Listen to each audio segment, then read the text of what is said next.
Welcome, everyone. Today, we're going to tell you some stories, step into the shadows a bit, and look at a series of really chilling moments caught on camera. These aren't just, campfire tales. These are actual images that have stumped experts. They defy easy explanation, and they really challenge how we see reality. Now, you might be thinking, well, in this digital age, faking a photo is easy, right? And being skeptical is, well, it's essential.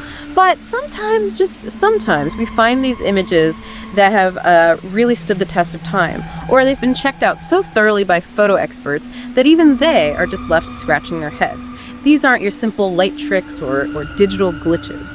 So today, we've gathered 5 of these instances. We've got photographs, some CCTV footage, things that some people truly believe could be genuine evidence of, well, paranormal activity. We're going to share the detailed stories behind these images, look into why they're still so puzzling, and then, let you decide what you think. Keep asking yourself as we go, what really counts as proof when you're dealing with, well, the unseen.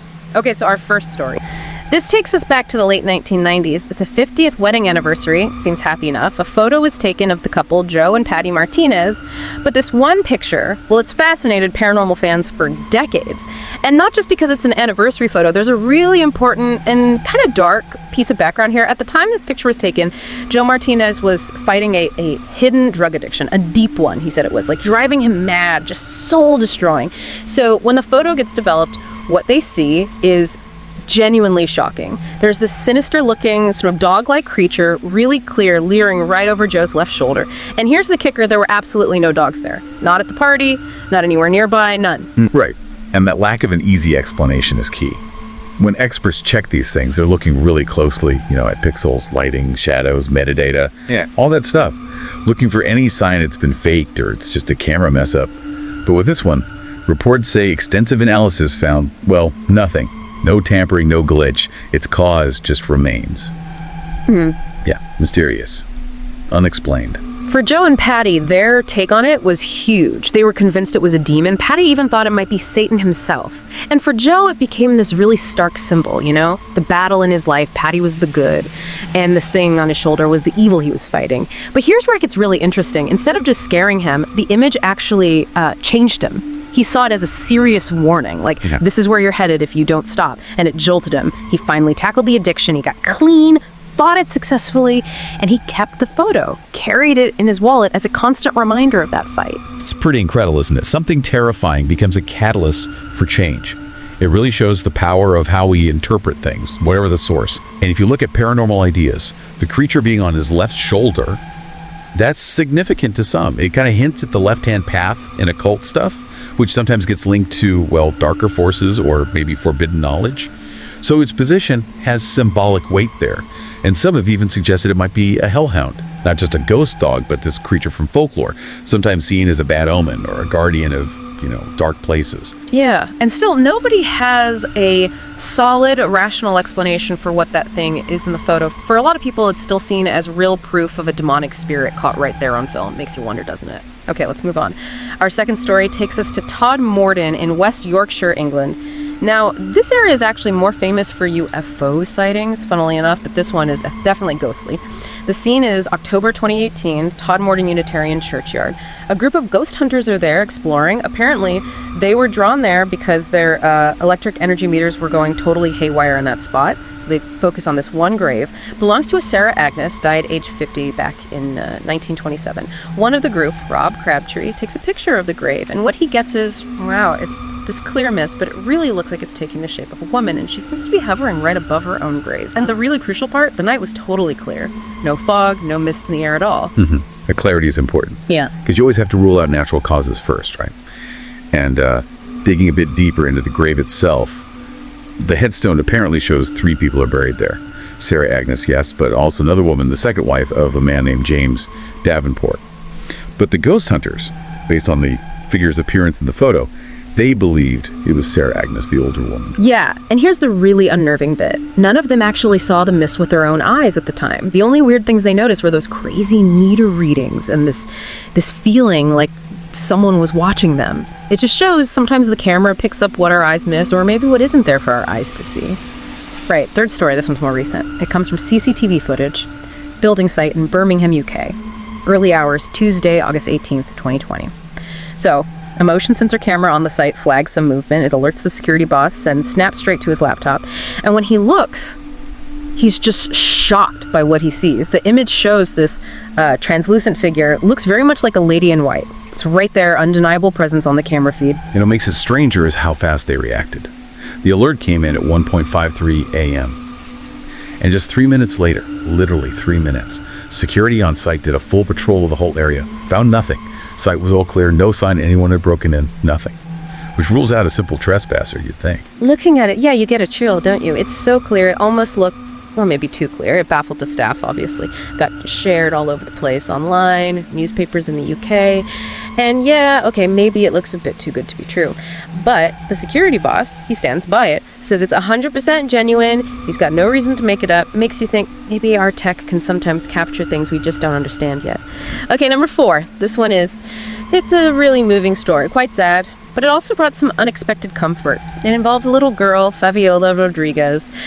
She tragically died in September 2018 under suspicious circumstances. She was buried at the Masonic Cemetery in Las Cruces, New Mexico.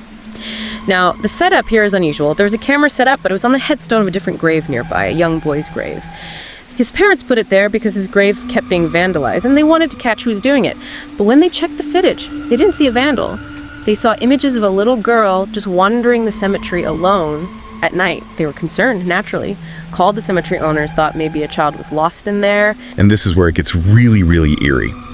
A worker at the cemetery looks at the footage and tells the family, basically, "Oh, we know that little girl. She's buried here." And then he showed them Faviola's grave. The connection was immediate and chilling. And just by chance, Faviola's mother, Sandra, was visiting her daughter's grave that exact same day. She'd already been talking to the cemetery staff because toys and things kept disappearing from Faviola's grave. So when they showed Sandra the footage of the little girl, she just started crying. She said she was absolutely positive it was the spirit of her daughter. And the last image they captured is quite poignant. It shows the little girl, Fabiola, walking away into the darkness with a figure that's much taller, kind of indistinct beside her. Yeah, and Sandra's interpretation of that last image is, well, it's both heartbreaking and kind of beautiful. She believed it showed her daughter leading the spirit of that other little boy, the one whose grave was being vandalized, leading him to heaven. She said both kids had these tragic stories. Neither had really gotten justice. And she felt Fabiola was there to comfort him, to help him move on. It gave her this huge sense of peace, in the middle of all that grief. It speaks volumes about finding meaning, even in the unexplained. Okay, our final story tonight. This one's older, but it's intensely disturbing and has stayed unexplained for decades. It came to us from a viewer, actually. The case is known as the Ghost That Screamed. The date is December 27, 1984. It's a wet, foggy night near Highland Park Golf Course in St. Paul, Minnesota. 4 teenagers are driving, heading to a rock concert. Their 4-wheel drive hits a curve, goes off the road, and crashes hard into some trees. It was devastating. 2 boys and 1 girl survived. But a 16-year-old boy, he was in his front passenger seat. He died right there at the scene, trapped in the car. So police arrive. Officer Brian Coyle and his partner. Standard procedure for accidents like this, Officer Coyle takes several photos of the crash scene, just routine documentation. But then days later, Coyle gets a call from the officer who developed the film. He goes to look at the photos and he's just stunned. There were things in those snapshots that absolutely had not been visible at the scene when he took them. Right, and the anomalies weren't subtle. We're talking several photos showing these strange red and yellow lights streaking through them, like energy trails or something. Then, one photo, taken looking down over the driver's side door, it shows a face. It looks like it's in agony, screaming. Another image, clearly outlined on the driver's side door, is this translucent figure of a Labrador dog. And if you zoom in on that photo, looking past the car's hood toward the trees, you can just make out 3 fuzzy figures standing there among the trees. Multiple weird things and multiple shots. Neither Officer Coyle nor his partner could explain any of it. And they weren't alone. Other experts looked at these photos later, photographic analysts and so on. And they couldn't explain these anomalies either. It wasn't just one fluke image. But then there's the psychic interpretation, which adds another layer, whether you believe it or not. A psychic apparently contacted Officer Coyle after the photos became known. Her take was that the screaming face was the boy's soul literally leaving his body, resisting, screaming no, because dying so young just wasn't expected, wasn't his time. And the dog. Turned out the boy who died did have a chocolate Labrador, and it had recently passed away too.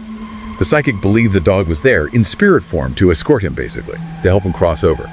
It's a powerful narrative, even if impossible to prove. It is a truly chilling case, isn't it? Really creepy. And still, after all these years, completely unexplained. It's a stark reminder that sometimes the most disturbing things aren't made up, they just appear. So there you have it. 5 incredible, unexplained stories, moments caught on camera that really make you question what's real. Each one gives us this little glimpse into something that feels beyond our normal understanding, pushing the boundaries of what we think is possible. These tales, they definitely leave us with more questions than answers, right? What do you think these images show? Are they just tricks of light, optical illusions, or do they actually capture something extraordinary, something from another place? Maybe the real mystery isn't just what they are, but why they stick with us, why they haunt our imagination like this. Thank you so much for joining us on this exploration of the unknown today. If you enjoyed these chilling stories and you want to hear more tales of the unexplained, please make sure to like, share, and subscribe to our channel, Horror Docs. We'd really appreciate it.